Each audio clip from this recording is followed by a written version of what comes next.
एक घना और हरा भरा जंगल था जहाँ विभिन्न प्रकार के पक्षी रहते थे। इस जंगल में पेड़ पौधे, झाड़ियाँ और नदी थी। सभी पक्षी अपने अपने काम में व्यस्त थे और बंदर पेड़ पर उछलता रहता था। कुछ जानवर और पक्षी पानी में खेलते रहते थे। मछलियाँ पानी में तैरती रहती थी। मीनू मौसी, मैं चाहती हूँ कि जंगल में छाते का व्यापार करूँ।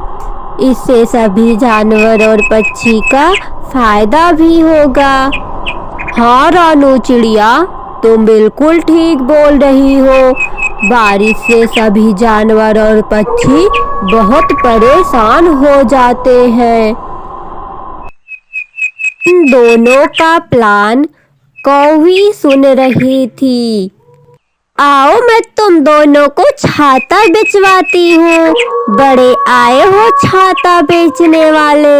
अब से मैं जंगल में छाता बेचूंगी। कौवी जाकर अपने पति से बोलती है, जी। रानू और मीनू दोनों बैठ के प्लान बना रहे थे। जंगल में वो दोनों छाता बेचेंगे।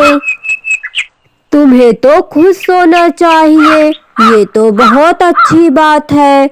जंगल के सभी पक्षी की मदद हो जाएगी इससे।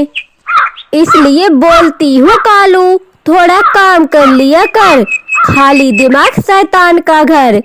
अगर चिड़िया और रानू छाता बेचेगी तो वो बहुत अमीर हो जाएगी और हम लोग ऐसे ही गरीब बने रहेंगे। आज मैं टीवी पर देखी थी कि बारिश होने वाली है और चिड़िया अभी तो बस प्लान बना रही है। हम चल के छाता लेकर आते हैं और महंगे दाम में बेचते हैं जंगल में। इधर आसमान में काले बादल घिर आए और मूसलाधार बारिश होने लगी। जंगल के सभी पक्षी बारिश से बचने के लिए अपना अपना ठिकाना ढूंढने लगे। सभी पक्षी घबराते हुए बोले, अचानक से इतना तेज बारिश कैसे होने लगी? मुझे तो बहुत ठंड लग रहा है। ऐसा रहा तो हमारी हालत खराब हो जाएगी। अभी तो हम छिपने के लिए अपना कोई घोंसला भी नहीं बनाए थे। अब हम लोग क्या करें? इधर कौवी जंगल में छाता बेचने लगी। छाते ले लो, छाते ले लो, बारिश से बचने के लिए छाते ले लो। अरे कौवी बहन, कितने रुपए का छाता दे रही हो? बहन, ज्यादा महंगा तो नहीं है, 5000 का बस एक छाता है।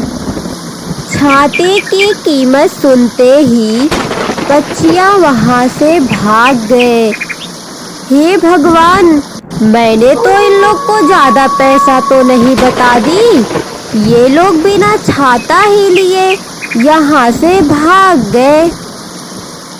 इधर चिड़िया बहुत बड़ा छाता लेकर आई और उसमें सभी जानवर और पक्षी चले गए और चिड़िया को धन्यवाद बोले। चिड़िया बहन, आपका बहुत बहुत धन्यवाद। आज आपकी वजह से हम लोग इस बारिश से बच पाए। और इधर कौवी बहुत महंगा छाता बेच रही थी। हम लोग वहाँ से भागकर चले आए। इधर कालू कौवा कौवी के पास गया और बोला, कौवी, अभी मैं जंगल से होकर आ रहा था तो देखा चिड़िया छाता लेकर आई है। कौवी, इसलिए बोलता हूँ कि ज़्यादा लालच करना अच्छा नहीं होता है। ज़्यादा लालच करने से हमारा ही नुकसान होता है। आप बिल्कुल ठीक बोल रहे हैं। मुझसे गलती हो गई। मुझे इतना लालच नहीं करना चाहिए। अब मैं ये छाता किसी ज़रूरतमंद पक्षी को दे दूंगी। फिर कौवी सुधर जाती है और छाता ज़रूरतमंद पक्षी को दे देती है। अगर आपको हमारी वीडियो पसंद आई हो तो प्लीज़ हमारे चैनल को लाइक, शेयर, सब्सक्राइब करें। धन्यवाद। एक घने जंगल में विभिन्न प्रकार के पक्षी रहते थे। वहाँ के पक्षी का जीवन शांतिपूर्ण था। जंगल का वातावरण सुखमय था और सभी पक्षी आपस में अच्छे दोस्त थे।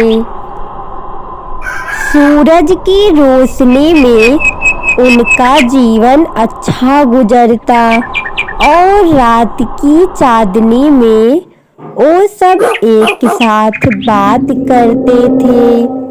प्यारे दोस्तों, हम लोग का जीवन कितने अच्छे से गुजरता है। लेकिन दोस्तों, कुछ दिन से आप लोग को कुछ अलग सा नहीं लग रहा है? हाँ रानू चिड़िया, तुम बिल्कुल ठीक बोल रही हो। हमारे वातावरण में कुछ चेंज सा लग रहा है। ठंड से भी पड़ने लगी है और बारिश की भी संभावना दिख रही है।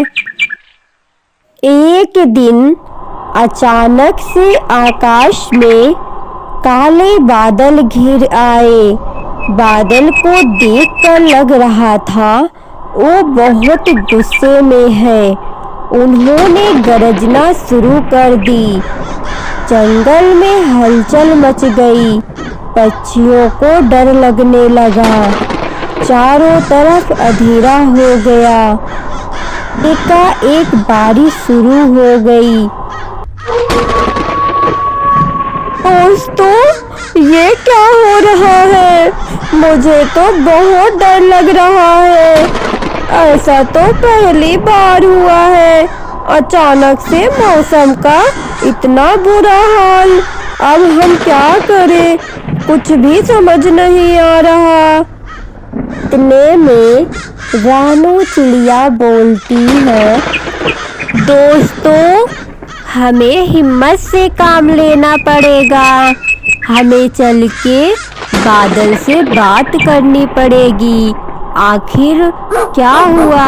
वो इतने गुस्से में क्यों है? फिर वो लोग बादल से बात करने के लिए चले जाते हैं। बादल के पास पहुंचकर रानू चिड़िया बोलती है, प्रिय बादल, तुम इतने गुस्से में क्यों हो? क्या हमने तुम्हारा कुछ बिगाड़ा है? इतने में गुस्सैल बादल ने गरजते हुए कहा, मैं तुम लोगों से परेशान हो चुका हूँ। तुम पक्षी हमेशा आकाश में उड़ते रहते हो और मेरे आसपास आते हो। मेरी शांति को भंग करते हो और मुझे परेशान करते हो। ये बादल, आप गलत समझ रहे हो। हम आपको कभी नहीं परेशान करते। तुम अपने रास्ते पर चलो, हम अपने रास्ते पर चले। हम एक दूसरे के बिना नहीं रह सकते। तुम आकाश में बादल बनाकर रहते हो और हम आकाश में उड़ते रहते हैं। पक्षियों की बात सुनकर बादल कुछ देर तक चुप रहा और बोला, आप लोग मुझे माफ कर दो। मैं नहीं समझ पाया। मुझे लगा तुम लोग मुझे परेशान कर रहे हो, इसलिए मैं गुस्से में आ गया और बारिश करने लगा। तुम लोग मुझे माफ कर दो, आज से हम लोग दोस्त हुए। इस तरह गुस्सैल बादल और पक्षियों के बीच समझ बनी और जंगल में फिर से शांति लौट आई।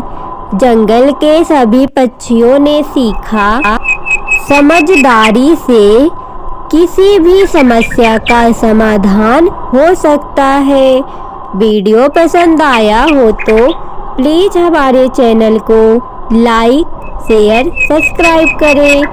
धन्यवाद।